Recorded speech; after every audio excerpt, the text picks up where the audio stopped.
Allez, on fait le sketch. Eh, tu sais, je voudrais faire au Zénith le sketch du président africain. Ça, je veux le tenter. Ah, ouais. Comme ça, au moins, je l'aurais fait. Au moins, ça sera fait. Hein, de toute façon, je risque pas d'aller jouer ça en Afrique. Non, c'est sûr.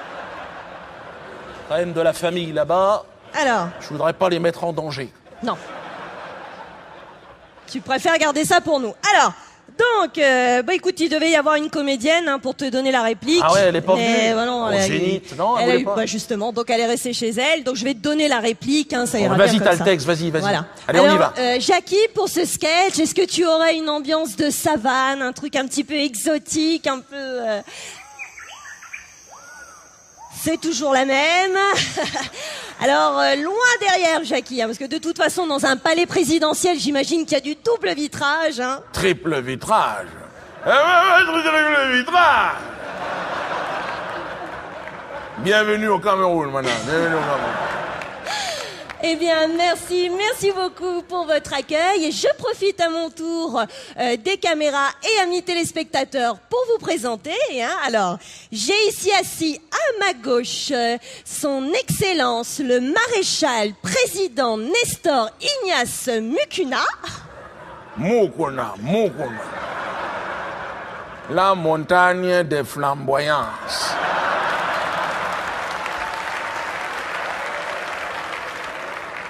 Le geyser de lumière. C'est le nom entier. D'accord. C'est le nom entier. Très bien. Bon, on s'arrêtera quand même à Mukuna. Mukuna. Alors, je vous renouvelle nos remerciements pour votre accueil et puis pour nous avoir accordé donc cet entretien exclusif. Accordé. Comme disait le grand Charles de Gaulle. Hein, que j'ai très bien connu. Moi, je l'appelais Charlie, moi. Il se baladait en slip chez moi, il était bien. J'ai très bien connu sa sœur. La petite de Gaulle. Comment?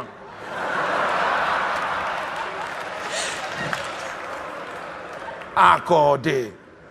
De Gaulle disait seulement qu'accordé. Mais l'homme d'État n'accorde que ce que le pouvoir lui impose. Oh, bravo! Charles de Gaulle, il m'allait comme ça. Voilà, félicitations. Hein, c'est très beau, c'est très juste et bien placé. Alors, Charles de Gaulle. Charles de Gaulle. Charles de Gaulle. Très bien.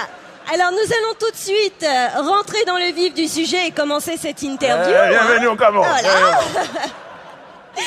Je vais retracer un petit peu votre parcours et ce depuis vos plus jeunes années. Alors, je vois sur ma fiche hein, que c'est en France, dans la très prestigieuse école militaire de Saint-Cyr. Hein. 78, les Yvelines. Voilà. Je me souviens bien, j'étais là. Tout à fait. Donc, c'est à Saint-Cyr que vous avez suivi vos études dans la section mécanique. Diesel. J'ai toujours été passionné par le moteur. Depuis que j'ai petit comme ça, moteur. Quand je suis au village, là, je suis allé grand-père, je vois le camion seulement. Mais comment ça marche même?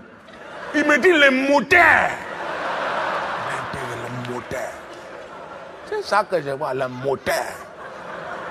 Quand je suis dans l'ascenseur même, je dis arrête ça. Je veux voir le moteur. Je veux le voir le moteur. Je suis passionné par le moteur. Je suis devenu le moteur de mon pays. C'est moi le moteur. C'est moi le moteur. En ce moment, je suis passionné par le moteur humain.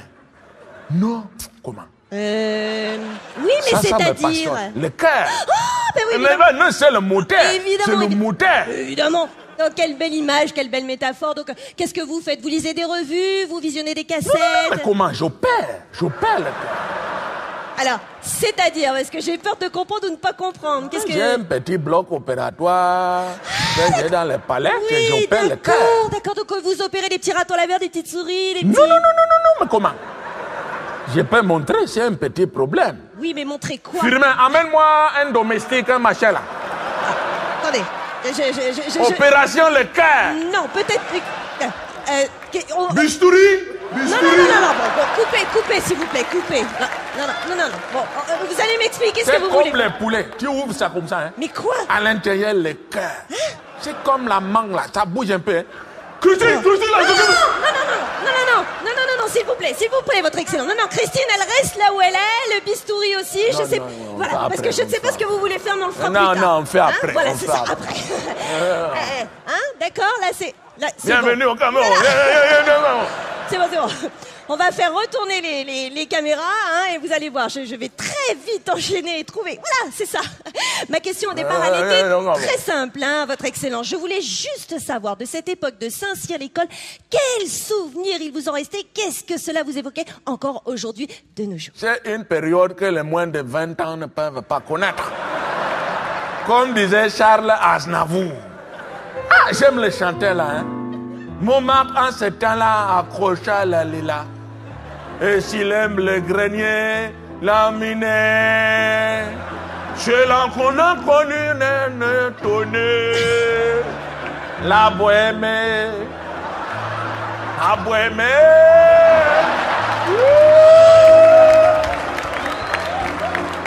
Non, j'aime chanter. Oui, c'est sûr. Je chante souvent au palais, c'est comme ça. C'est une période, je me souviens, j'avais la copine, une Bretonne, qui était à Versailles, là, Georgette. Comment, Georgette? Avec un fessier de femme bantou, hein? Non, j'ai aimé la femme, vraiment, Georgette.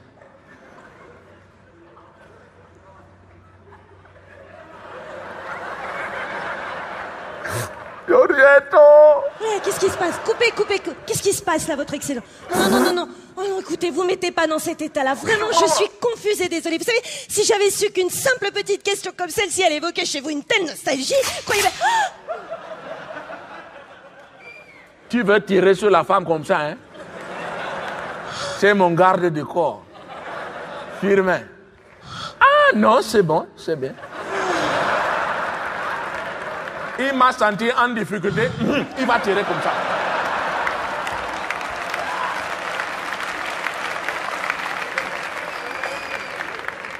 Je l'ai nommé ministre ce matin.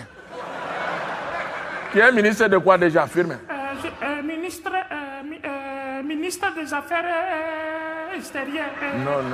Intérieures. Non plus. De côté. Voilà. Ministre des Affaires de côté.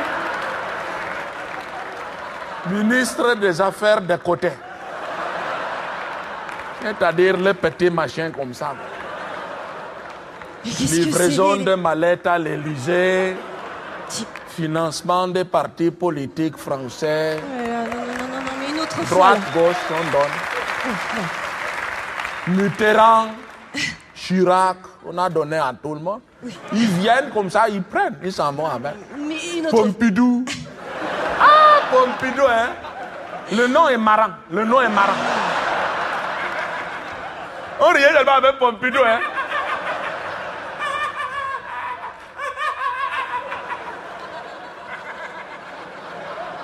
On ne rit pas comme ça. Tu n'es plus ministre.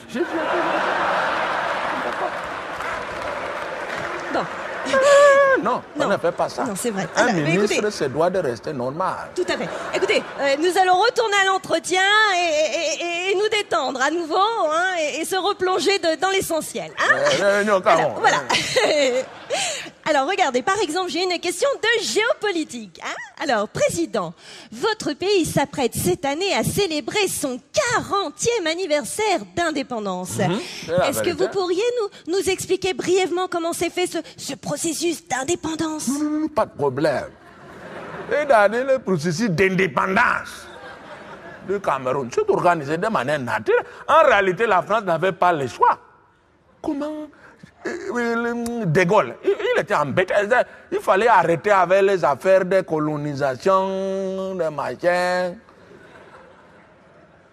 Sous la pression internationale, il avait deux solutions. Fallait-il donner la citoyenneté française à tous les indigènes africains?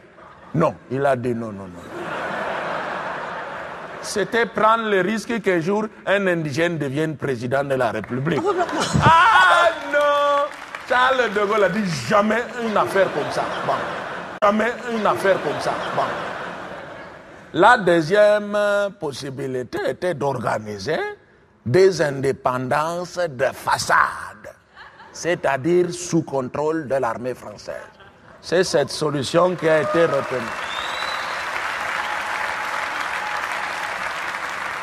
C'est cette solution qui a été retenue par mon employeur et je dois dire aujourd'hui... Excusez-moi de vous interrompre, Votre Excellence. De qui parlez-vous, de l'employeur? Parce que vous êtes président de la République. La France. Je suis employé de cette entreprise depuis 1962.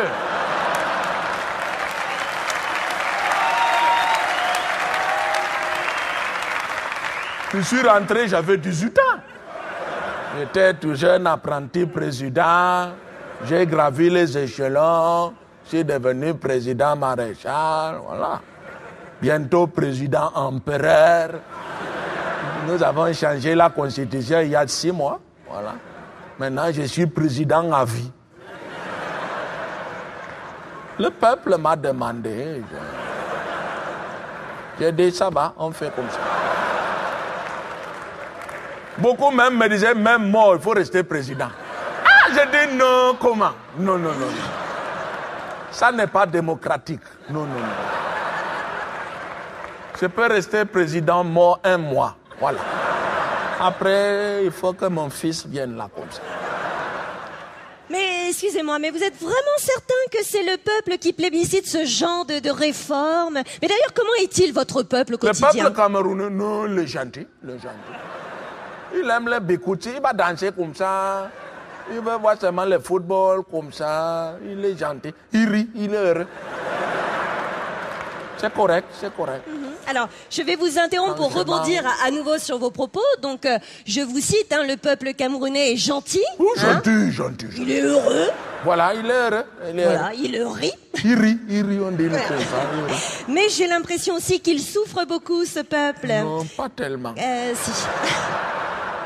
Il y a toujours quelques clandestins qui ne sont pas vraiment acceptés, mais non. Oui, mais enfin là, vous allez tout de suite comprendre parce que j'ai sous les yeux 3 rapports assez accablants, hein, sur la situation de votre pays.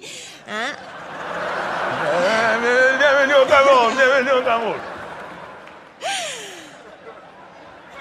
Alors, ce premier rapport que j'ai, hein, celui des Nations Unies, qui malheureusement classe votre pays en tête de liste.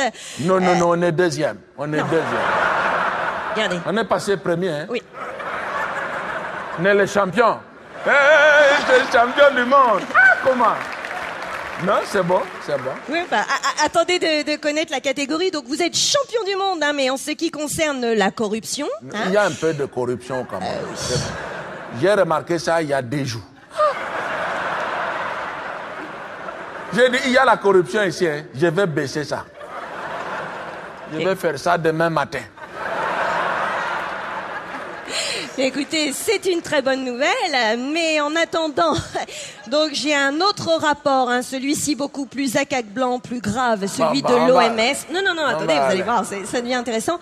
Donc l'OMS, qui elle parle de malnutrition, hein, de mortalité infantile record. Écoutez, Votre Excellence, les casques bleus ont été déployés sur place, donc à un moment donné, il faut quand même rendre des comptes sur l'état de votre pays. Mais qu'est-ce que les casques bleus viennent faire au Cameroun? Qu'ils aillent en Irak, en Palestine, en Géorgie. Les gens souffrent en Géorgie. Qu'est-ce qu'ils viennent même faire au Cameroun? On meurt au Cameroun. Oui, mais de manière complètement naturelle. Sans bombardement intensif et autres nuisances sonores. Malaria, paludisme, malnutrition, ce sont des morts bio.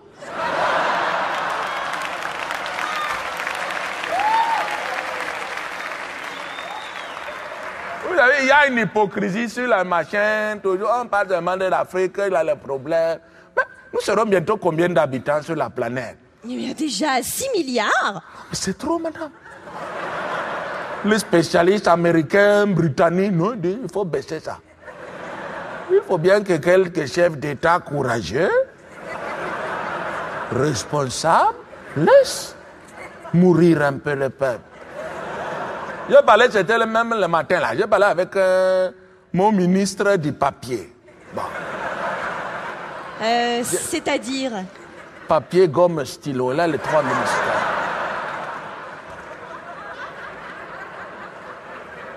Jean-Placide Tsungi.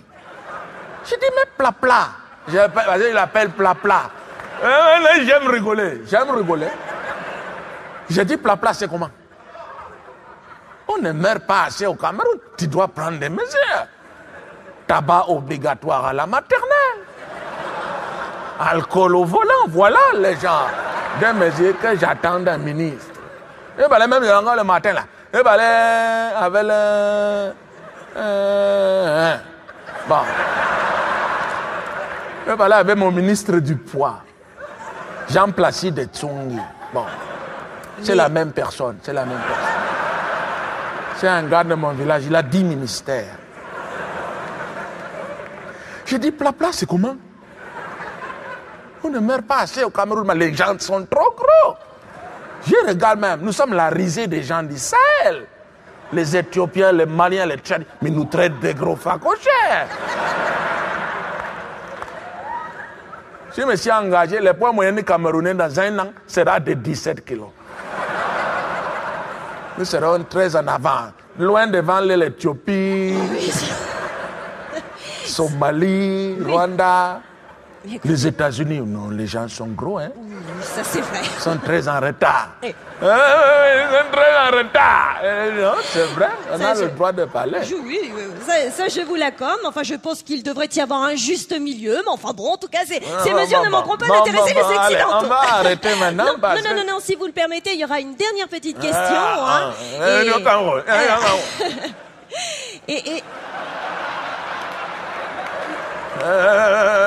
Et j'y tiens parce que c'est un sujet un petit peu délicat, mais fort intéressant. Alors, il s'agit cette fois-ci de parler de vos opposants, hein, et qui sont pour la plupart en exil, je dois le souligner.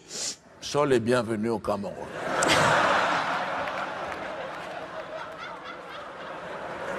Nous les attendons. Pour discuter.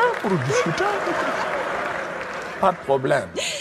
Eh bien, nous leur ferons savoir. En tout cas, de là où ils sont, les langues se délient puisqu'ils émettent des accusations assez graves. Hein, ils disent que vous utilisez les caisses de votre pays comme vos propres caisses. Hein, oui. Ils ont dit ça, hein? Oui. Et ils prennent en exemple, je cite, cette autoroute en marbre. Un petit granit là que j'ai fait venir d'Italie. Ça s'appelle du marbre. Donc, en marbre, hein, que vous avez fait construire jusqu'à votre village natal. Donc là, n'est-ce pas un petit peu grotesque, voire excessif compte tenu de l'état du pays? Mais c'est un cadeau, madame, de Total Fina. Le pétrolier français, j'ai été élu meilleur employé de la décennie, madame. Vous ne voyez pas ça? Non, mais c'est la vérité. J'ai garanti à la France une indépendance énergétique peut-être pendant 20 ans. C'est un cadeau, mais je manque à toutes mes obligations. Aimez-vous même les cadeaux? Firmin, diamant, les diamants. Petit cadeau de Cameroun. Oh, oui, c'est gentil. Des petits diamants. D'accord, mais vous savez, devant les caméras, je sais pas si... J'ai décidé de faire de vous ma 72e épouse. Voilà. C'était pour ça, mais alors là, ça ne va pas être possible, voilà. Parce que je suis déjà mariée. Hein. Non, Firmin, ambiance. J'aime la poésie française. Jacques Brel. Laisse-moi devenir l'ombre de l'ombre, les chiens. C'est presque ça, maman. Je creuserai la terre jusqu'après ma mort de la lumière. Ouais, alors, une autre fois pour les paroles, Je parce que là, faut vais vraiment vous conduire dans mon atelier. Non, ça va... Parce que faut que je reprenne... Je vais vérifier le bas mais moteur. là, ça fait mal, parce que là, faut que je reprenne l'avion.